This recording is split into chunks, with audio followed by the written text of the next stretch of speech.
유류를 주산업으로 하는 회사와 디자이너들은 그들의 사업이 번창하고 지속하기 위해서는 만들어내는 옷들이 잘 팔려야 하기에 해마다 다양한 모양의 옷들을 유행시켜야 합니다. 그래서 사람들의 시각적인 호기심과 시대의 패션에 뒤떨어지면 불안해지는 심리적 특성과 현대인들의 모방 심리를 한껏 이용하여 끊임없이 패션 문화를 주도해 갑니다.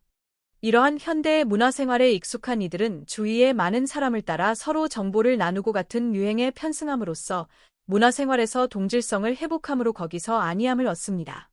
이것은 나 혼자만 주위 사람들과 다르면 안 된다는 현대인들의 불안한 심리 상태를 보여주는 것으로서 항상 나와 같은 처지에 있는 사람이 주위에 많아야 비로소 거기서 어떤 안도감을 얻는다는 현대인의 심적 상태를 보여주는 것입니다.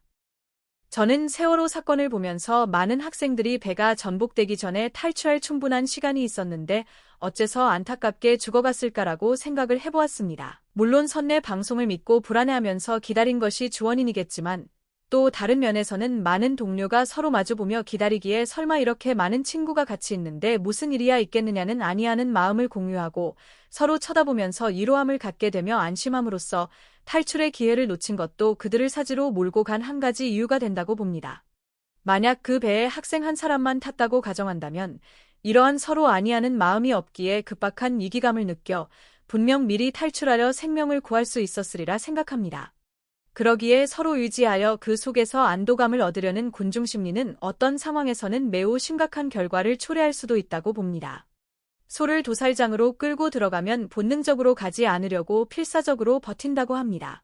그러나 앞선 소가 들어가고 뒤에 소가 따라오면 전부가 순순히 들어가게 됩니다. 그것은 주위의 소들이 같은 길을 가고 있는 것에 서로 의지함으로써 같이 어울려 행동한다는 느낌이 각자에게 본능적으로 다가오는 불안감을 어느 정도 해소해 주기 때문입니다.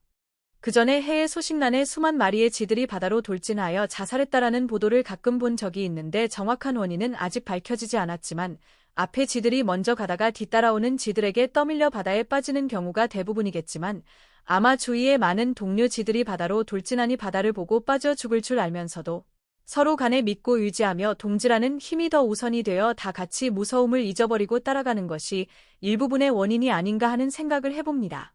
제2차 세계대전 때 히틀러의 나치들은 아우슈비츠 수용소 등에서 600만 명의 유대인들을 대학살했습니다.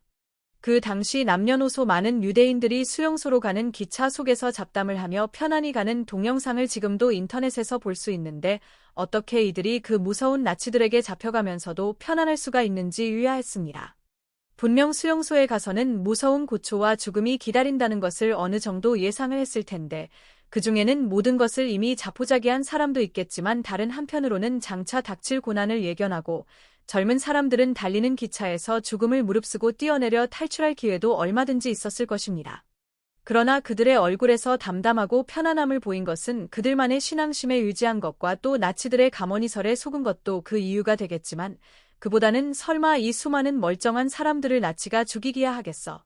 라는 암묵적으로 서로 의지하고 거기서 위안을 얻음으로 보호의식을 갖게 되는 집단적인 군중심리가 나치에 대한 경계심을 무너뜨리고 반발심과 탈출의 기회를 놓치게 했다는 것입니다. 구약의 노아 시대 때는 노아가 120년 동안 방주만 만든 것이 아니라 성경에는 자세히 기록은 안 되었다 하더라도 노아는 하나님께서는 물로써 세상을 심판하신다고 틈만 나면 세상 사람들에게 요치고 다녔을 것입니다. 그러나 하나님이 세상을 물로 심판했을 때는 노아 식구 8명 외에는 누구도 살아남지 못하고 멸망했습니다. 그 당시 인구수는 대략 10억 명 정도라고 성경 역사학자들은 말합니다. 그러면 이들 수많은 사람들이 지금과 똑같이 세상에서 물건을 사고팔고 시집가고 장가가는 것과 같은 일상적인 생활을 하면서 어째서 노아의 요치는 소리는 요면했을까요? 물론 그들의 하나님을 향한 믿음에 문제가 있었을 것이며 또 세상을 살아가는 일들이 너무 바빠 거기에 얽매였기에 노아의 요침을 건성으로 듣는 등등 여러 이유가 있었을 것입니다.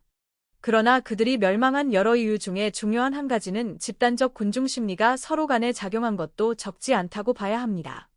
노아가 저렇게 요치는 것도 믿을 수 없지만 설마 하나님께서 이 수많은 사람을 물로 심판하시지는 않겠지라고 생각하며 우리 모든 가족과 친척과 이웃들이 이렇게 건강히 살아가며 서로 보살펴주고 멀쩡히 살아있는데 설마 이 많은 사람들에게 무슨 일이야 일어나겠어?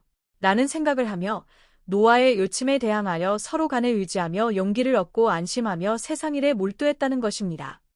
아마 각 마을에 한 명씩만 살며 노아의 이러한 요침을 들었다면 군중 속에서 편안함으로 인해 묻혀가는 요침의 소리로만 듣지는 않기에 얼마든지 많은 사람이 찔림을 받고 회개함으로써 노아의 방주에 들어감으로 홍수에서 살아남았을 것입니다.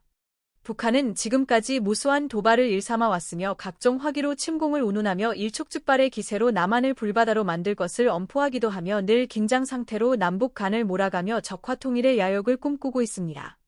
북한의 이러한 침공 위협에 대하여 경각심이라든가 뚜렷한 관심이 없다는 것은 틈만 나면 그들이 일으키는 사건에 대해서 국민이 늘 겪는 일이라 감각이 무디어져서 타성에 빠진 것도 있을 것이며 우방국인 미국을 의지하는 믿음도 작용했을 것이며 혹은 국민성이 대범하다든가 등등 여러 가지 이유가 있을 것입니다. 이러한 이유 중에서 한 가지는 이렇게 남한에는 수천만의 사람들이 있어서 서로 믿고 유지를 하며 모두가 든든히 살아있는데 설마 전쟁이야 나겠느냐는 서로 아니하는 군중심리가 모두에게 잠재되어 있어서 크게 걱정을 하지 않아도 된다고 생각하는 것도 중요한 이유가 된다고 볼 수 있습니다. 서로를 의지하고 거기서 마음의 안정을 찾고 안위함을 가지려고 하는 것은 교회에서도 찾아볼 수 있습니다. 많은 사람은 목사님을 중심으로 교회의 방침과 흐름과 구심점을 따라가고 그것을 지키려 하며 일반적으로 순종하는 경향이 있습니다. 이러한 일이 특히 구원에 관계되는 것들이라면 더욱 맹목적으로 나타납니다.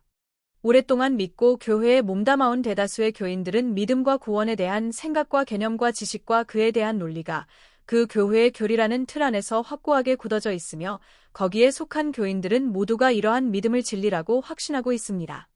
그러므로 설령 그 교리가 잘못되었으며 구원에 심각한 영향을 미친다고 하더라도 그들의 오래되고 굳어진 믿음의 틀을 다시금 바꾸기란 매우 어렵습니다.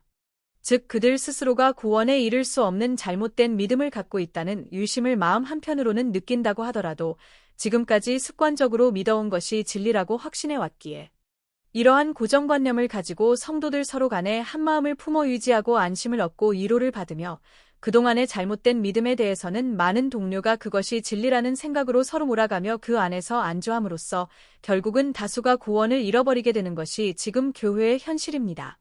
믿는 자들에게 구원이란 우리 영혼의 영원한 생사가 결정되기에 너무나 중요합니다. 구원은 올바른 믿음에서 시작되기에 교회 내에서 믿음의 방향이 다수에 의해 잘못된 방향으로 같이 흘러간다면 거기에 묻혀서 그러한 믿음의 생활을 할 것인가, 혹시라도 하나님 뜻에 부합되지 않는 믿음을 내가 따라가고 있는 것은 아닐까를 의심해보며 잘 분별하여 바른 선택을 한다는 것은 우리 영혼의 미래를 결정하는 것이기에 너무나 중요합니다. 이렇게 믿음과 구원만큼은 우리 각자 영혼의 미래와 직결되는 것인 만큼 다수의 선택을 따르는 것이 아니라 오직 하나님의 뜻을 따라 영분별을 잘하여 신중하게 결정하는 것이 나의 미래를 보장하는 것이 됩니다. 우리 모두가 현명한 선택을 하여 올바른 믿음 생활을 함으로써 언젠가 모두 영원한 천국에서 만나 서로 기뻐하며 영생 복락을 누리는 저와 여러분들이 되시기를 오늘도 간절히 원합니다.